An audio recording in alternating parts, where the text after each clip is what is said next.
warahmatullahi wabarakatuh. Saya Salasati Nismiyah, NIM H74219037 dari kelompok 2. Nama saya Koturunada Salsabila, NIM H74219033 dari kelompok 2. Nama saya Lailatul Hikmah, NIM H74219029 dari kelompok 2. Saya Rana Khairunisa, NIM H74219035. Nama saya Ahmad Ali Maulani, NIM H94219039 dari kelompok 2. Nama saya Dewi Laila Masito, NIM H74219025 dari kelompok 2. Saya Nadia Sabila Putri, NIM H74219031 dari kelompok 2. Saya Akhil Putri Setia, NIM H74219023 dari kelompok 2. Nama saya Iqbal Putra Firmansyah, NIM H74219027 dari kelompok 2. Nah, pada kesempatan kali ini, kami dari kelompok 2 akan sedikit menyampaikan ilmu tentang pencemaran laut dari bahan organik dan bahan anorganik. Apa sih pencemaran laut sendiri itu? Pencemaran laut merupakan masuknya suatu senyawa atau suatu zat, baik berupa makhluk hidup maupun benda mati, ke dalam perairan tersebut dan akan menimbulkan penurunan dari kualitas air laut tersebut. Seperti yang kita tahu, 2/3 bumi merupakan lautan. Indonesia memiliki garis pantai terpanjang di dunia, yaitu mencapai 80.791,42 km. Akhir-akhir ini pencemaran laut menjadi buah bibir di kalangan masyarakat dan menjadi masalah yang belum terselesaikan. Ini menjadi viral di Indonesia dan juga dunia. Perlu Anda ketahui, karang atau coral reef fish. Namun meningkatnya jumlah polusi laut, terutama polusi plastik, telah mengancam kehidupan spesies laut dan juga akan berdampak bagi manusia ke depannya. 2,000 years later. Air laut memiliki kandungan gas-gas di udara yang terlarut. Gas-gas di atmosfer jumlahnya lebih sedikit di air laut daripada di atmosfer itu sendiri. Kualitas air laut dikatakan baik atau buruk berdasarkan produktivitasnya. Kondisi ini dipengaruhi mikronutrien anorganik, khususnya nitrogen dan fosfat, serta bahan organik yang dihasilkan oleh organisme hidup dan limbah buangan dari darat yang terbawa oleh sungai. Bahan organik merupakan semua bahan yang berasal dari proses kehidupan dan dapat diuraikan kembali. Bahan organik ini dibagi menjadi dua macam, yaitu bahan organik terlarut dan bahan organik tak terlarut. Bahan organik terlarut merupakan bahan organik yang terdiri dari materi kompleks dan tahan terhadap pengurai bakteri. Bahan organik terlarut ini biasanya digunakan oleh organisme laut sebagai sumber energi dan senyawa esensial yang tidak dapat disintesa oleh organisme tersebut. Kemudian, bahan organik tak terlarut. Bahan organik tak terlarut ini biasanya berasal dari fitoplankton, makroalga, serta bakteri.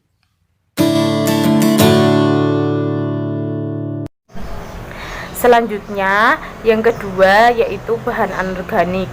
Bahan anorganik merupakan bahan-bahan yang tidak dapat diuraikan seperti plastik.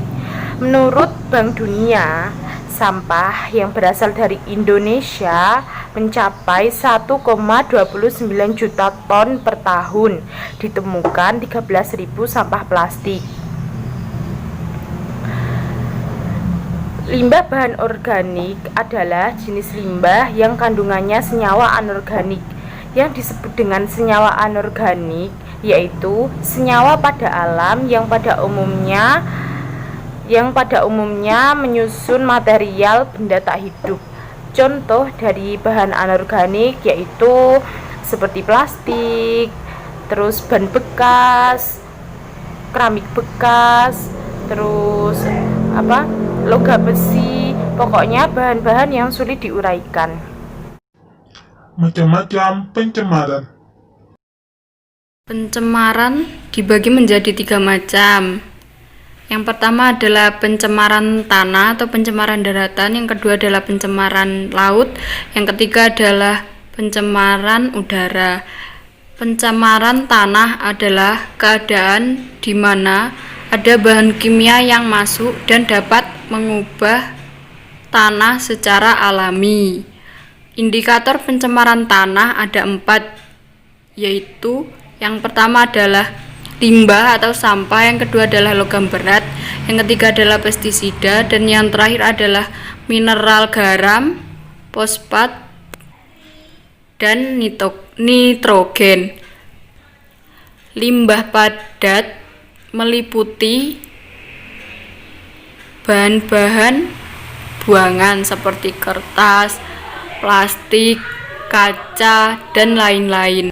Logam berat yang dapat menjadi paluran di tanah seperti besi, nikel, tembaga, timbal, dan kromium. Pestisida adalah senyawa yang digunakan untuk membunuh makhluk hidup yang dianggap mengganggu manusia. Nitrogen, fosfat, garam mineral merupakan unsur-unsur yang diperlukan tumbuhan untuk pertumbuhan. Tapi jika keadaannya di tanah berlebihan, unsur-unsur tersebut dapat menjadi racun bagi tumbuhan. Macam-macam pencemaran laut oleh bahan organik dan bahan anorganik. Pencemaran bahan organik dan bahan anorganik dikelompokkan menjadi 3 macam. Yang pertama, pencemaran yang berasal dari darat. Yang kedua, pencemaran yang berasal dari kegiatan laut itu sendiri. Yang ketiga, pencemaran yang berasal dari udara. Nah, kita akan membahas satu persatu dari 3 macam pencemaran ini. Yang pertama, pencemaran yang berasal dari darat. Pencemaran yang berasal dari darat ini biasanya didominasi oleh limbah yang berasal dari rumah tangga maupun limbah dari pertanian serta dari industri. Limbah bahan organik biasanya berupa sisa makanan, buah atau sayuran, serta kotoran manusia. Sedangkan limbah dari bahan anorganik ini biasanya berupa limbah buangan zat kimia yang biasanya berasal dari sabun, pestisida, deterjen, dan lain sebagainya. Limbah-limbah seperti sabun, deterjen, dan pestisida ini biasanya terbawa oleh aliran arus sungai sehingga mereka akan terbawa ke laut. 2. Pencemaran yang berasal dari kegiatan laut. Pencemaran yang berasal dari kegiatan laut itu sendiri biasanya berupa produktivitas fitoplankton yang menghasilkan bahan organik dari proses fotosintesis, serta biasanya berasal dari aktivitas biologi hewan laut yang berupa feses dan urin, seperti halnya feses dan urin ikan paus yang mengandung nitrogen dan fosfor. Nitrogen dan fosfor ini akan mempengaruhi pertumbuhan fitoplankton, sehingga jumlahnya tidak terkendali dan menyebabkan blooming. 3. Pencemaran yang berasal dari udara. Yang ketiga adalah pencemaran yang berasal dari udara. Pencemaran yang berasal dari udara terdiri dari POP atau Persistent Organic Pollution serta VOM atau Overpriced Organic Matter seperti gas metana, serta biasanya berasal dari asap pabrik dan asap kendaraan yang menjadi polutan di udara sehingga akan mengendap di saluran air serta mengendap di lautan.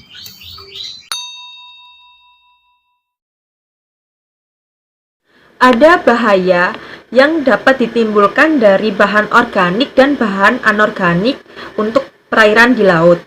Yang pertama, adanya pencemaran laut akan berdampak pada penurunan kualitas perairan, sehingga akan mengganggu berlangsungnya proses biologis dan fisiologis organisme laut, dan kemudian akan menyebabkan kematian yang pada akhirnya akan menurunkan populasi dan keanekaragaman hayati.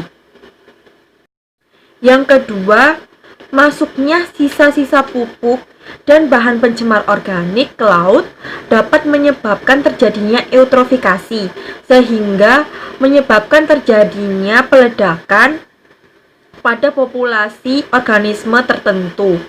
Hal ini akan menyebabkan perubahan keseimbangan dalam ekosistem laut. Yang ketiga, adanya logam-logam berat seperti merkuri dan kadmium dapat menyebabkan penyakit minimata, seperti kasus yang ada di Jepang yang menyebabkan kematian dan cacat pada tubuh.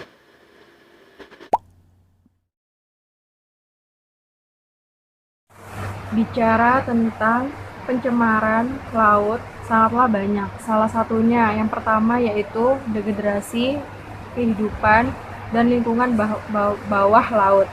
Jadi, laut yang tercemar pasti di dalamnya juga akan ikut tercemar. Banyak biota-biota laut yang akan rusak dan bahkan mati. Lalu, keanekaragaman bawah laut juga ikut punah.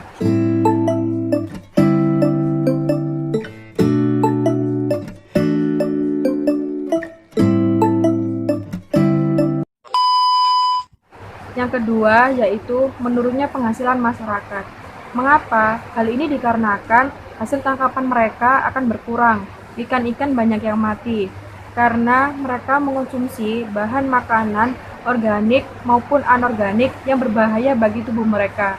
Jika mereka makan bahan tersebut, lalu mereka akan mati dan nelayan tidak akan mendapatkan ikan dan penghasilan nelayan akan menurun. Yang ketiga yaitu sektor pariwisata menurun. Hal ini karena kurangnya daya minat pengunjung pantai atau laut di daerah tersebut sudah tercemar.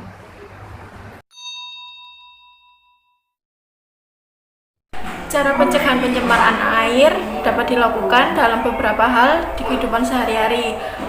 Salah satunya, yang pertama dapat dilakukan dengan menanamkan sikap disiplin. Namun sikap disiplin ini terlihat sepele, namun memiliki banyak manfaat. Ketika kita disiplin untuk tidak membuang sampah di air, itu juga membantu untuk meringankan dampak pencemaran air yang ada di laut.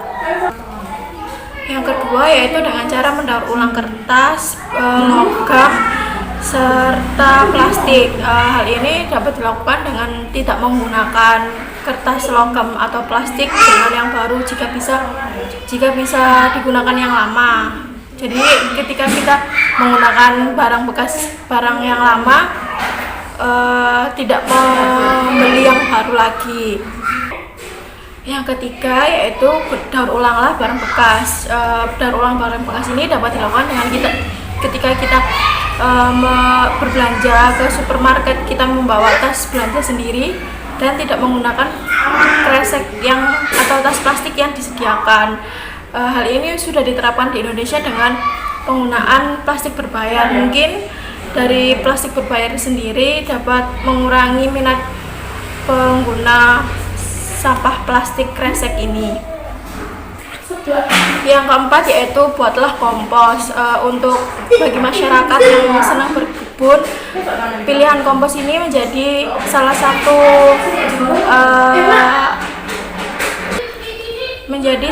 pilihan yang bisa dilakukan dengan cara pemanfaatan limbah organik untuk pupuk kompos di tanaman.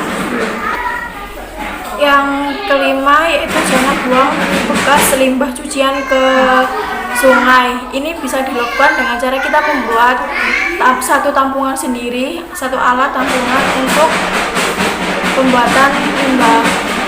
pembuangan limbah bekas cucian. Tapi cara ini kurang efektif bila lingkungan sekitar kita adalah lingkungan yang padat penduduk, karena aroma yang dihasilkan dari tampungan tersebut cukup mengganggu masyarakat. Selain itu, ada cara lain untuk menanggulangi pencemaran laut, yaitu yang pertama, pengurangan limbah industri rumah tangga.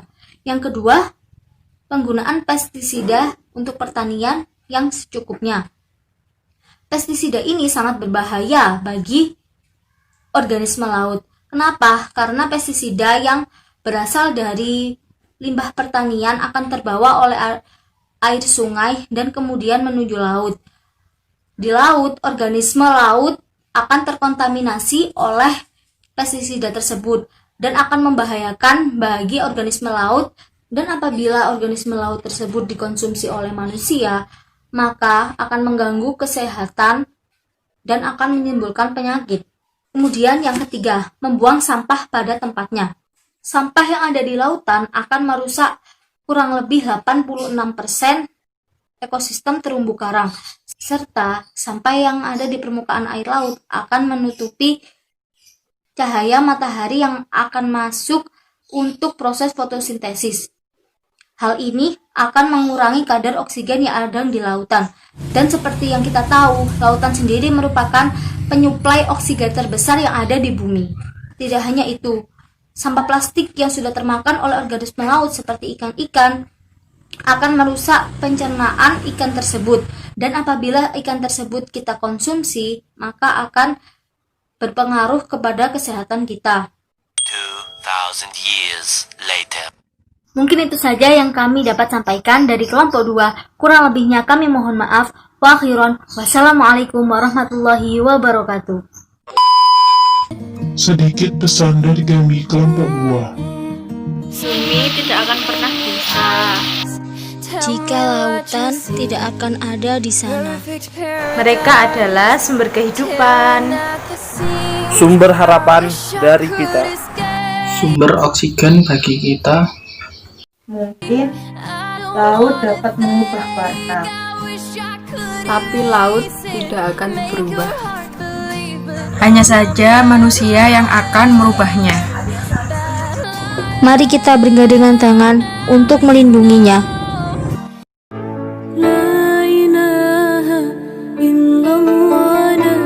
Bismillahirrahmanirrahim. ظهر الفساد في البر والبحر بما كسبت أيدي الناس